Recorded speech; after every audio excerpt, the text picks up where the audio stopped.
अस्सलाम वालेकुम, आप देख रहे हैं GNN। मैं हूं ज़ैनुल हसन। मैं हूं हफ्सा आसिफ। हेडलाइंस आपने जानी। आगाज़ में आपको बताएं, अमरीका में 43 ममालिक के शहरियों पर सफरी पाबंदियों का ड्राफ्ट तैयार। पाबंदियों की रेड, ऑरेंज और येलो 3 कैटेगरीज में ममालिक को रखा जाएगा।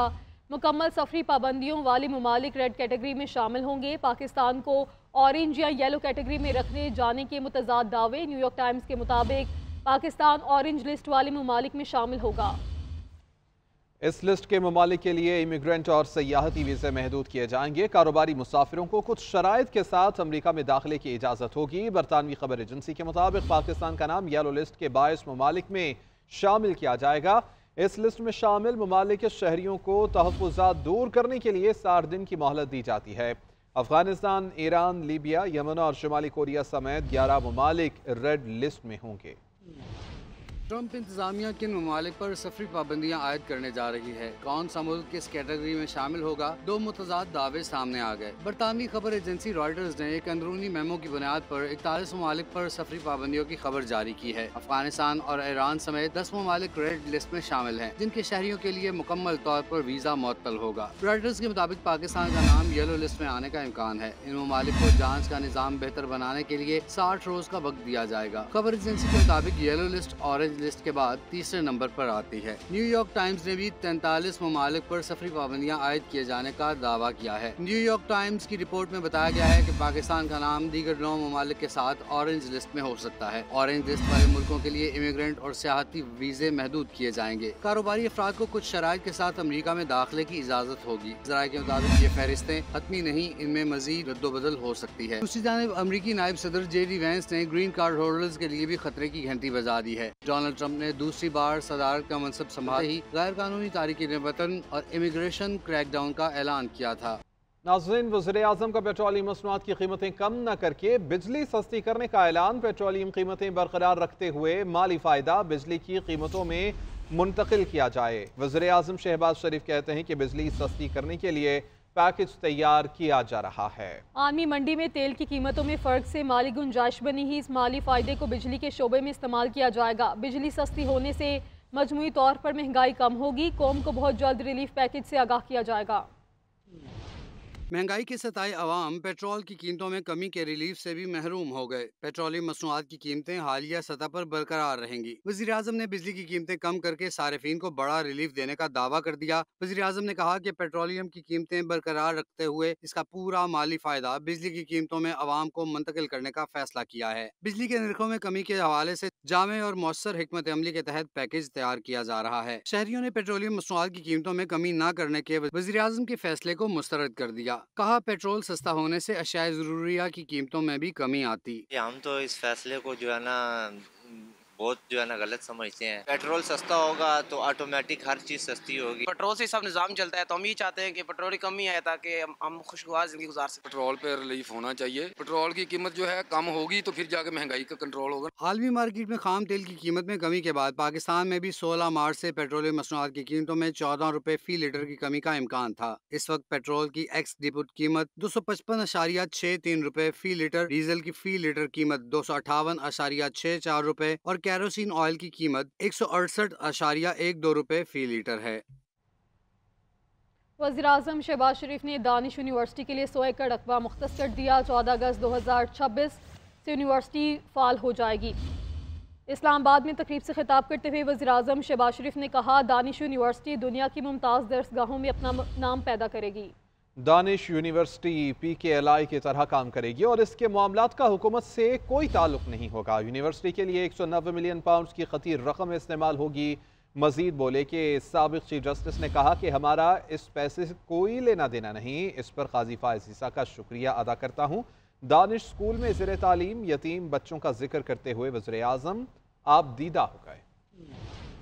ये यूनिवर्सिटी इंशाअल्लाह, चाहे वो आप स्टैनफोर्ड समझ लें, चाहे आप उसको ऑक्सफोर्ड समझें, चाहे बर्कली समझें या कोलंबिया समझें, यानी दुनिया की जो मुमताज तरीन दर्सगाहें हैं या MIT है, उनसे कम दर्जे की यूनिवर्सिटी नहीं होगी। अगले साल 14 अगस्त 2026 को इसका जो पहला सेक्शन जो है वो इंशाअल्लाह वो ऑपरेशनल हो जाएगा और मैं इंतहाई शुक्रगुजार हूँ जनाब मौजूदा चीफ जस्टिस याया आफरीदी साहब का, उन्होंने अब ये रकम कौमी खजाने में ट्रांसफर कर दी है। एक ऐसा प्रोजेक्ट मंसूबा जो पाकिस्तान की तकदीर बदल देगा हर हवाले से। यहाँ पर AI की तालीम होगी, IT की तालीम होगी, यहाँ पर हर किस्म के जो अप्लाइड साइंसेज हैं वो यहाँ पर इंशाअल्लाह उसकी फैसिलिटी मौजूद होगी। पाकिस्तान ने कर्ज प्रोग्राम की शराइत पर सख्ती से अमल दरामद किया है। स्टाफ लेवल मुआहिदे के लिए नुमाया पेशरफ्त की है।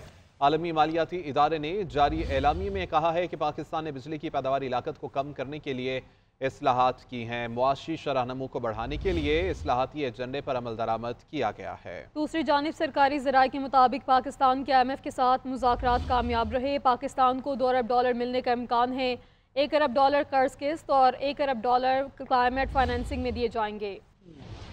मालियाती इदारे से मुज़ाकरात में मस्बत पेशरफ्त। IMF मिशन ने पाकिस्तान के साथ हालिया मुज़ाकरात का एलामिया जारी कर दिया। एलामिया के मुताबिक पाकिस्तान ने मौजूदा कर्ज प्रोग्राम पर सख्ती से अमल दरामद किया। कर्जों की अदायगी, तवानाई की शोबे, सेहत आमा और तालीम के फरोग पर बातचीत की गई। पाकिस्तान के साथ तमाम बातचीत मस्बत रही। ऑनलाइन मुज़ाकरात जारी रही। $1 अरब किस्त के लिए स्टाफ लेवल मुआहिदे पर मस्बत पेशरफ्त हुई। ज़राए के मुताबिक टैक्स हदफ कम और मालियाती फ्रेमवर्क नजरसानी पर इत्तेफाक किया गया। टैक्स वसूली का हदफ 12,970 अरब से कम करके 12,350 अरब कर दिया गया। इलेक्ट्रिक गाड़ियों, पुर्जाजात और सोलर पैनल्स पर रियायतें खत्म करने का मुतालबा किया गया।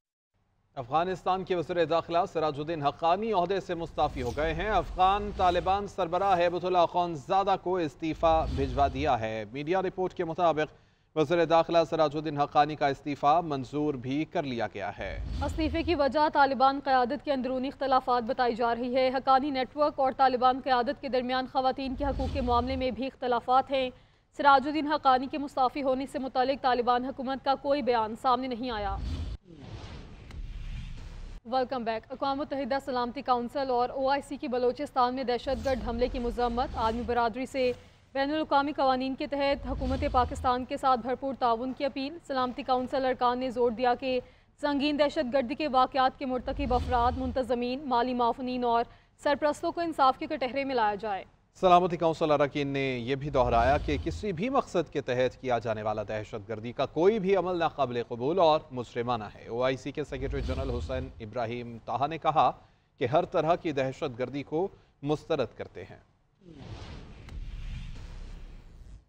पाकिस्तान में दहशतगर्दी के पीछे अफगानिस्तान और मरकजी स्पॉन्सर भारत है। DGI-SPR कहते हैं कि जाफर एक्सप्रेस पर हमले के तालिबाने अफगानिस्तान से मिलते हैं।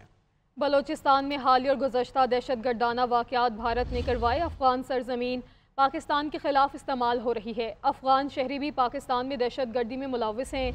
पाक फौज ने दहशतगर्दों के खिलाफ ऑपरेशन की वीडियो भी जारी कर दी। बानी बिजाई के साथ 6 महीने से किसी एक शख्स को नहीं मिलने दिया गया। बच्चों से भी रेगुलर बात नहीं होती। अदालती अहकामात और इंसानी हकूक़ की खिलाफ वर्जी है। चेयरमैन PTI बैरिस्टर गौहर की मीडिया से गुफ्तगू। बोले कि हुकूमत के साथ बातचीत से मुताल्लिक हमने 4 दिसंबर को मुज़ाकरात के लिए कमेटी बनाई थी। स्पीकर एयाज सादिक को मालूम है कि ये मौका हमारी तरफ से ज़ाया नहीं हुआ, हुकूमत ने किया है। मजीद कहा कि जाफर एक्सप्रेस वाक़े में फोर्सेस ने बड़े सानहा से बचा लिया। आर्मी स्कूल की तरह एक और सानहा रुनुमा हो सकता था। सिक्योरिटी फोर्सेस ने बर वक्त कार्रवाई की।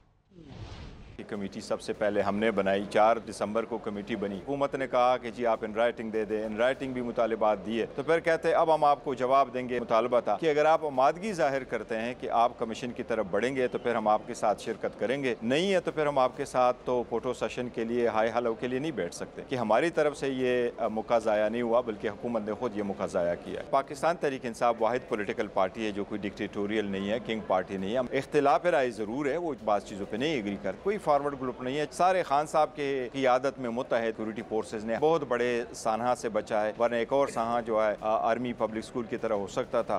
वफाकी वज़ीर मनसूबाबंदी और तरक्की एहसन इकबाल ने कहा है कि दहशतगर्दी की हालिया लहर की जिम्मेदार PTI हुकूमत की पॉलिसियाँ हैं, जिसने अफगानिस्तान से हज़ारों लोगों को लाकर बसाने का गलत फैसला किया। हमने पहले भी ज़रब-ए-अज़्ब के जरिए दहशतगर्दों का कलाकमा किया, अब भी करेंगे।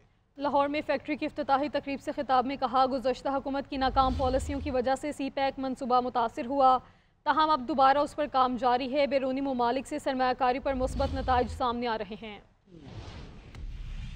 पाकिस्तान में जाफर एक्सप्रेस का वाक़या है, नहायत अफसोसनाक है और आपने देखा है कि उसकी हर सतह पे कॉन्डमनेशन हुई है और सलामती काउंसिल की तरफ से भी उसकी पुरजोर मजम्मत की गई है। पाकिस्तान में दहशत गर्दी की जो हालिया लहर है, इसके पीछे अगर आप देखें तो गुज़श्ता हुकूमत की वो पॉलिसियाँ हैं कि जिसके नतीजे में वो दहशत गर्दी जिसको मुकम्मल तौर पे पाकिस्तान से 2017-18 में कला कमा कर दिया गया था, उसके साथ नरम रवैया अपनाया गया। 2018 में जो तब्दीली मुल्क के ऊपर मुसल्लत की गई, RTS सिस्टम को बिठा के उसने CPAC के सर को भी मुतासर किया। पीपल्स पार्टी और मुस्लिम लीग नून ने पंजाब में मिलकर चलने और अवामी मुफाद के मंसूबों पर फौरी अमल दरामद का फैसला किया है। गवर्नर हाउस में कोऑर्डिनेशन कमेटियों का इजलास मुनाकिद हुआ, जिसमें हर माह कोऑर्डिनेशन कमेटियों की मीटिंग का फैसला किया गया है। आइंदा इजलास 12 अप्रैल को होगा। देखिए लाहौर से मोइन असर की रिपोर्ट में। गवर्नर हाउस लाहौर में पाकिस्तान पीपल्स पार्टी और मुस्लिम लीग नून की कोऑर्डिनेशन कमेटियों का इजलास मुनक्किद हुआ। इजलास में मुश्तरका तौर पर फैसला किया गया है कि पीपल्स पार्टी की तरफ से अवामी मुफाद के मंसूबों की निशानदही पर उनको फौरी शुरू किया जाएगा। पाकिस्तान पीपल्स पार्टी और मुस्लिम लीग नून ने सूबे में मिलकर चढ़ने पर इत्तेफाक करते हुए कोऑर्डिनेशन कमेटियों का इजलास हर माह बुलाने का फैसला किया है। कोऑर्डिनेशन कमेटियों के इजलास कुछ अर्सा कबल रोक दिए गए थे, ताहम वजीर आजम से बिलावल भुट्टो की मुलाकात में नए सिरे से इजलास बुलाने का फैसला किया गया था। इजलास में पीपल्स पार्टी की जानिब से साबिक वजीर आजम राजा परवेज अशरफ की सरबराही में गवर्नर पंजाब सरदार सलीम हैदर खान, नदीम अफजल चंद, अली हैदर गिलानी और सैयद हसन मुर्तजा ने इजलास में शिरकत की, जबकि मुस्लिम लीग नून के वफ्द की क़यादत नायब वजीर आजम इसहाक डार ने की। वफ्द में राना सनाउल्लाह, ख्वाजा साद रफीक, सीनियर सूबाई वजीर मरियम औरंगजेब और स्पीकर पंजाब असम्बली मलक अहमद खान मौजूद थे। इजलास में चीफ सेक्रेटरी और IG पंजाब ने भी शिरकत की। कैमरामैन उस्मान शबीर के हमरा मोइन अजहर, GNN लाहौर। मिशाल यूसुफजई बानी PTI के वकील हैं या नहीं, अदालती कमीशन पता लगाने के लिए अडयाला जेल पहुंच गया। इस्लामाबाद हाई कोर्ट के हुक्म पर लॉ क्लर्क सकीना बंगश पर मुश्तमिल एक रुकनी अदालती कमीशन ने अडयाला जेल में बानी PTI से मुलाकात की। कमीशन मुलाकात की रिपोर्ट इस्लामाबाद हाई कोर्ट में पेश करेगा। तफसीलात इस्लामाबाद से इस रिपोर्ट में देखिए। मिशाल यूसुफजई बानी PTI की वकील हैं या नहीं, इस्लामाबाद हाई कोर्ट के हुक्म पर क्लर्क सकीना बंगश पर मुश्तमिल एक रुकनी अदालती कमीशन अडयाला जेल जा पहुंचा। ज़राए के मुताबिक कमीशन ने अडयाला जेल में बानी PTI से मुलाकात की, वकील मिशाल यूसुफजई से मुतालिक सवालात किए। कमीशन मुलाकात की रिपोर्ट इस्लामाबाद हाई कोर्ट में पेश करेगा। इस्लामाबाद हाई कोर्ट ने PTI रहनुमाओं जुनैद अकबर, शेर अली अरबाब और दीगर की बानी से मुलाकात की दरखास्त मुस्तरद कर दी। अदालत ने दरखास्त नाकाबिल समाअत करार देकर खारिज कर दी। जस्टिस खादिम हुसैन सूमरो ने दरखास्त पर फैसला सुनाया। अदालती फैसले में कहा गया है कि PTI रहनुमा मुलाकात के लिए बनाए गए मैकेनिज्म पर अमल नहीं कर रहे। जेल सुपरिटेंडेंट ने बानी से मुलाकात करने वाले 8 रहनुमाओं की फहरिस्त पेश की। सलमान अकरम राजा, बैरिस्टर गौहर, सलमान सफदर और न्याजुल्लाह न्याजी के नाम फहरिस्त में शामिल हैं। अदालती फैसले में मजीद कहा गया है कि बानी PTI से मुलाकात करने वालों में नईम पंजौथा, शुएब शाहीन, अबूजर न्याजी और अजीज भंडारी के नाम भी शामिल हैं। 10 मार्च को इन 8 रहनुमाओं ने बानी PTI से मुलाकात की थी। दरखास्त गुजारों ने मुलाकात से मुतालिक SOPs पर अमल नहीं किया। दरखास्त नाकाबिल समाअत करार देकर खारिज की जाती है। दरखास्त गुजार कानून के मुताबिक SOPs पर अमल करने के पाबंद हैं। सिंध के सीनियर वजीर शर्जील इनाम एमन कहते हैं सिविल एविएशन अथॉरिटी ने BRT रेड लाइन के लिए जहां पहले NOC दिया था, वहां 50% काम होने के बाद कहा जा रहा है रास्ता बदल लो। BRT मंसूबों की तामीराती काम के दौरे के मौके पर जाम सादिक पुल पर मीडिया से गुफ्तगू करते हुए कहा, वज़ीर आज़म ग्रीन लाइन मेट्रो के लिए 180 बसें देने का वादा पूरा करें। ने जो NOCs पहले दी थी वो NOCs हुई है, उस NOC पे 50% काम हो चुका है। अब बोलते नहीं जा रही है यहाँ से चेंज कर दो। ओ भाई, ये कोई मजाक थोड़ी है कि आपका इतनी बड़ी BRT बन रही है। हमारे एक ड्रेनेज का उसमें कंपोनेंट था। अब ड्रेनेज में 50% हम कॉन्ट्रैक्ट अवार्ड कर चुके हैं, 50% और ड्रेनेज हो चुकी है, वहाँ पे डिगिंग हो चुकी है और अब आप आगे बोलो नहीं यहाँ से नहीं कहीं और से लेके जाओ। भाई ये सर कैसे होता सकता है। हमने एक प्रोजेक्ट बनाया था, प्रिंसिपल ने कहा हमने कि 180 बसेस प्राइम मिनिस्टर साहब देंगे, 180 बसेस मजीद हम इजाफा करेंगे। तो ये 360 बसेस का जो है ये एक प्लान बनाया था, लेकिन अनफॉर्चुनेटली वो फेडरल गवर्नमेंट ने शामिल नहीं किया। मेरी गुजारिश होगी हमारे प्राइम मिनिस्टर साहब से, जो आपने कमिटमेंट की उसको काइंडली आप प्रोवाइड करें।